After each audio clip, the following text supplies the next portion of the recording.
Hello friends, आज का जो हमारा टॉपिक है ये है लॉजिकल ऑपरेटर का सेकेंड टाइप जो कि है लॉजिकल और ऑपरेटर। इसके फर्स्ट पहले वाली वीडियो में हमने डिस्कस किया है लॉजिकल एंड ऑपरेटर क्या होता है। आज हम देखेंगे कि लॉजिकल और ऑपरेटर क्या होता है, इसका सिंटैक्स क्या होता है, इसकी टेबल क्या होती है और विद प्रोग्राम के साथ हम इसे प्रैक्टिकल करके दिखाएंगे कि लॉजिकल और ऑपरेटर कैसे वर्क करता है हमारे प्रोग्राम में। तो सबसे पहले हम स्टार्ट करते हैं लॉजिकल और ऑपरेटर। लॉजिकल और ऑपरेटर का भी यूज हम किसी भी कंडीशन को, यानी कि अगर कोई भी वैल्यू दी गई है उसकी सिचुएशन को, उसकी कंडीशन को हम क्या करते हैं, कंडीशन को सॉल्व करने के लिए, यानी अगर हमें पता करना है कि वैल्यू कैसी है तो उसके लिए हम क्या करते हैं, टू एक्सप्रेशन के बीच में अगर वैल्यू ग्रेटर देन होती है, लेस देन होती है या फिर वो वैल्यू कैसी है, तो उसको पता करने के लिए हम लॉजिकल और ऑपरेटर का यूज करते हैं। इसके लिए सबसे पहले हमारा जो सिंटैक्स होता है वो होता है एक्सप्रेशन वन, यानी कि जो भी एक्सप्रेशन लॉजिकल और ऑपरेटर में यानी लॉजिकल ऑपरेटर में लिखे जाते हैं वो हमेशा पैरेंथेसिस के अंदर ही लिखे जाएंगे। उसके बाद लॉजिकल और ऑपरेटर को यूज किया जाता है। उसके बाद क्या करते हैं, उसके बाद सेकेंड एक्सप्रेशन को लिखते हैं और सेकेंड एक्सप्रेशन जो लिखा जाएगा वो भी पैरेंथेसिस के अंदर ही लिखा जाएगा। तो इस प्रकार से हम क्या करते हैं, अगर हमें टू वैल्यू की कंपैरिजन करनी है कि वो वैल्यू कैसी है तो हम वहां पर क्या करते हैं, लॉजिकल और ऑपरेटर का यूज करते हैं। अब देखते हैं कि इसकी टेबल क्या होती है। जो लॉजिकल और ऑपरेटर होता है ये कैसी सिचुएशन को रिप्रेजेंट करता है। तो फर्स्ट अगर हम देखते हैं, अगर हमारी सिचुएशन यानी कि एक्सप्रेशन जो दिए गए हैं इसमें से अगर हमारा फर्स्ट एक्सप्रेशन ट्रू होता है और सेकेंड भी ट्रू होता है, यानी कि फर्स्ट एक्सप्रेशन हमारा क्या हो गया, ट्रू हो गया, और सेकेंड एक्सप्रेशन जो दिया गया है ये भी ट्रू हो गया, तो हमें वैल्यू रिटर्न में क्या मिलनी चाहिए, ट्रू मिलनी चाहिए। यानी अगर दोनों एक्सप्रेशन हमारे क्या होते हैं, करेक्ट होते हैं, ट्रू होते हैं, तो उस केस में हमें क्या रिजल्ट मिलेगा, ट्रू मिलेगा। और ट्रू मीन्स वन वैल्यू, यानी लॉजिकल जो वैल्यू मिलेगी हमें वो वन मिलेगी। अगर हमारे जो एक्सप्रेशन है यानी जो हमारी सिचुएशन है वो पहली सिचुएशन जो है, फर्स्ट सिचुएशन, ये ट्रू हो जाती है। मान लीजिए एक्सप्रेशन वन क्या हो गया, ट्रू हो गया, बट जो हमारा एक्सप्रेशन टू है यानी जो हमारी सेकेंड सिचुएशन है वो क्या हो जाती है, फॉल्स हो जाती है। तो उस केस में हमें वैल्यू क्या मिलनी चाहिए, यानी जो हमारा रिजल्ट मिलेगा वो भी ट्रू मिलेगा। और का मतलब ही होता है अगर दोनों में से एक भी सही है तो आपको वैल्यू क्या मिलेगी, ट्रू मिलेगी। बट जो हमारा एंड ऑपरेटर था उसमें जब तक हमारी दोनों कंडीशन ट्रू नहीं होगी तब तक हमारा रिजल्ट ट्रू नहीं मिलेगा। तो लेकिन जो हमारा और ऑपरेटर होता है अगर इसमें एक भी कंडीशन हमारी ट्रू होती है तो हमें रिजल्ट क्या मिलेगा, ट्रू ही मिलेगा। इसी प्रकार से थर्ड, अगर हमारा एक्सप्रेशन वन फॉल्स हो जाता है और जो हमारी सेकेंड कंडीशन है यानी एक्सप्रेशन टू ये क्या हो जाता है, ये ट्रू हो जाता है। अगर यहाँ पर और ऑपरेटर का आपने यूज किया है तो इन दोनों में से अगर एक भी कंडीशन आपकी ट्रू होती है तो तो आपको रिजल्ट क्या मिलेगा, यहाँ पर भी ट्रू ही मिलेगा, यानी कि रिटर्न में वैल्यू क्या मिलेगी, वन मिलेगी। उसी प्रकार से अगर हम देखें जो हमारी फोर्थ कंडीशन होती है लॉजिकल और ऑपरेटर की, वो सिचुएशन क्या होती है, अगर फर्स्ट सिचुएशन यानी कि जो फर्स्ट एक्सप्रेशन दिया गया है वो क्या हो जाता है, फॉल्स हो जाता है, और सेकेंड एक्सप्रेशन जो दिया गया है वो भी क्या हो जाता है, फॉल्स हो जाता है। अगर हमारे दोनों एक्सप्रेशन यानी दोनों कंडीशन, दोनों सिचुएशन क्या हो जाती है, हमारी फॉल्स हो जाती है, तब हमें लॉजिकल और ऑपरेटर में रिजल्ट क्या मिलेगा, फॉल्स मिलेगा। बाकी सभी केस में क्या मिलेगा, ट्रू मिलेगा।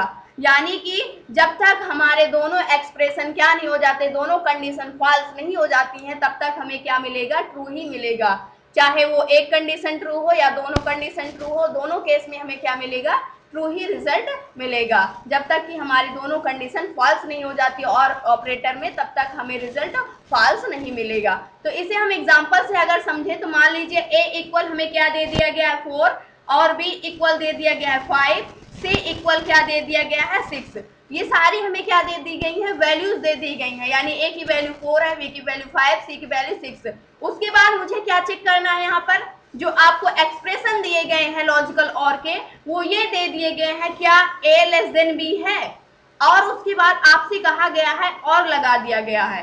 यदि ये सही होती है यानी ये एक्सप्रेशन दिया गया कि आप इसे चेक करो क्या a लेस देन b है, उसके बाद दे दिया गया है इसमें से आपको कंडीशन पता करनी है कि क्या कौन सी कंडीशन यहाँ पर ट्रू होती है।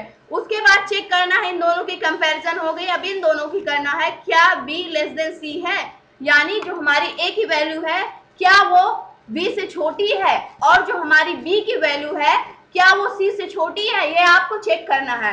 तो इसके लिए हमें क्या लिखना होगा, जो हम लिखेंगे यहाँ पर लॉजिकल और ऑपरेटर करके, यानी कि इसका एक्सप्रेशन जब हम सॉल्व करेंगे, सॉल्यूशन निकालेंगे, तो वो क्या होगा, सबसे पहले हमें क्या करना होगा, a की वैल्यू 4 थी, 4 लेस देन b, यानी यहाँ पर क्या लिख दिया मैंने 5, b की वैल्यू 5 थी। उसके बाद और ऑपरेटर को लगाया मैंने लॉजिकल, उसके बाद क्या थी, b की वैल्यू मेरी क्या थी 5 थी, लेस देन उसके बाद c की वैल्यू 6 थी। अब यहाँ पर क्या 4 जो दिया गया है वो 5 से छोटा है, तो ये कंडीशन यानी 4 लेस देन 5, यानी 4 क्या है 5 से छोटा है, तो ये कंडीशन हमारी क्या हो गई, सेटिस्फाइड कर गई, यानी ट्रू हो गई। उसके बाद और ऑपरेटर का यूज करेंगे। उसके बाद क्या चेक करना हमें, क्या 5 लेस देन 6 की है, यानी क्या जो 5 है वो 6 से छोटा है, तो ये भी कंडीशन हमारी क्या हो गई, ट्रू हो गई।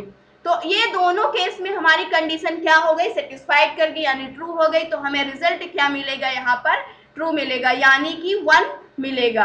अगर यहाँ पर मैं यहाँ पर a ग्रेटर देन b कर देती हूँ तो ये कंडीशन क्या हो जाएगी, फॉल्स हो जाएगी।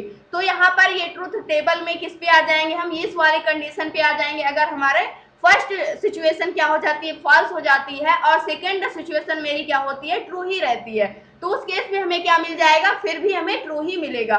बट अगर मैं यहाँ पर a ग्रेटर देन b और b ग्रेटर देन c ये दोनों कंडीशन क्या कर देती हूँ, फॉल्स कर देती हूँ, तब हमें आंसर रिजल्ट क्या मिलेगा, प्रिंट में वहां पर फॉल्स प्रिंट में मिलेगा। अब हम इसे प्रोग्राम करके देखते हैं विद प्रैक्टिकल कि कैसे ये चीजें वर्क करती है हमारे प्रोग्राम में। तो सबसे पहले हम कोड एडिटर पर आ गए। उसके बाद हम क्या करेंगे, यहाँ पर सबसे पहले अपने क्या करेंगे, वेरिएबल को डिक्लेयर करेंगे और उसमें वैल्यू के असाइन कर देंगे। a इक्वल 4 थी, कॉमा, और b इक्वल क्या थी 5 थी, उसके बाद c इक्वल क्या थी 6 थी। वैल्यू को मैंने असाइन कर दिया। अब मुझे लॉजिक क्या लगाना है, अब हमें से चेक करना है लॉजिकल और ऑपरेटर से printf। उसके बाद मैंने यहाँ पर एक मैसेज डाल दिया लॉजिकल और ऑपरेटर। उसके बाद मुझे क्या करना है, यहाँ पर वैल्यू क्या चेक करनी है, उसके लिए हम क्या करेंगे, %d लगाएंगे, क्योंकि मुझे क्या करना है, जो हमारी वैल्यू होगी वो इंटीजर फॉर्म में प्रिंट होनी चाहिए, इसलिए %d का यूज किया है, इंटीजर वैल्यू होगी। उसके बाद हम यहाँ पर क्या लिखेंगे, अपने एक्सप्रेशन को लिखेंगे। एक्सप्रेशन क्या है मेरा, a लेस देन b, क्या जो a की वैल्यू है वो b से छोटी है। उसके बाद लॉजिकल और ऑपरेटर का यूज करेंगे। उसके बाद सेकेंड कंडीशन मेरी थी b लेस देन c, और जो b की वैल्यू है वो क्या c से छोटी है। इसे हम क्या करेंगे, अब कंट्रोल एस करके सेव करेंगे और F11 करके अपने प्रोग्राम को जैसे ही रन करेंगे, हमारा प्रोग्राम क्या हुआ, सक्सेसफुली कंपाइल एंड रन हो गया, और हमें जो आंसर मिला वो क्या मिला, ट्रू मिला, यानी कि रिटर्न में क्या मिल गया, यहाँ पर 1 प्रिंट में मिल गया, क्योंकि हमारी जो दोनों कंडीशन थी और की ये क्या थी, सेटिस्फाइड थी, यानी करेक्ट थी बिल्कुल। तो इसलिए हमें जो लॉजिकल रिटर्न मिला वो ट्रू मिला, और जो इसका लॉजिकल आंसर आया वो 1 मिल गया यहाँ पर। अगर हम यहाँ पे क्या कर देते हैं, कंडीशन को, एक कंडीशन को मैंने फर्स्ट वाली को क्या कर दिया, फॉल्स कर दिया। यहाँ पर ये पूछ रहा है क्या a ग्रेटर देन b के है, यानी जो a की वैल्यू है ये क्या b से बड़ी है, तो यहाँ पर क्या हुआ, ये कंडीशन फॉल्स हो गई, क्योंकि 4 क्या है, b से छोटा है, तो इसलिए यहाँ पर ये कंडीशन फर्स्ट मेरी फॉल्स हो गई, बट सेकेंड मेरी ट्रू है। अब इसे हम अगर रन करते हैं तो हमें आंसर क्या मिलना चाहिए, फिर भी ट्रू ही मिलना चाहिए, क्योंकि और ऑपरेटर जो होता है इसमें जब तक दोनों कंडीशन फॉल्स नहीं होंगी तब तक हमें आंसर ट्रू ही मिलेगा। तो इस प्रकार से यहाँ पर हमारा लॉजिकल और ऑपरेटर का जो आंसर मिला वो 1 ही मिला, यानी ट्रू था। अगर मैं यहाँ पर दोनों कंडीशन को, यानी क्या a ग्रेटर देन b के है और जो b है वो क्या ग्रेटर देन c के है, यानी a की वैल्यू क्या b से बड़ी है, ये कंडीशन मेरी फॉल्स हो गई, क्योंकि b 5 है, a 4 है, और जो हमारा b है वो क्या c से बड़ा है, तो ये भी क्या हो गई, फॉल्स हो गई, b की वैल्यू c से छोटी है। तो इस कंडीशन में हमें क्या मिलना चाहिए, फॉल्स, यानी 0 आंसर रिटर्न में मिलना चाहिए। तो हमें क्या हुआ, यहाँ पर 0 प्रिंट में मिल गया। तो इस प्रकार से हम क्या करते हैं, लॉजिकल और ऑपरेटर का यूज करते हैं टू वैल्यूज की कंपैरिजन करने के लिए।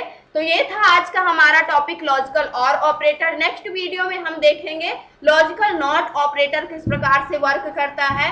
तो आज का टॉपिक यहीं तक था। आशा करते हैं दोस्तों आज की वीडियो आपको अच्छी लगी होगी। अगर वीडियो अच्छी लगी हो तो प्लीज लाइक करना, शेयर करना और हमारे चैनल को सब्सक्राइब करना। Thanks for watching this video.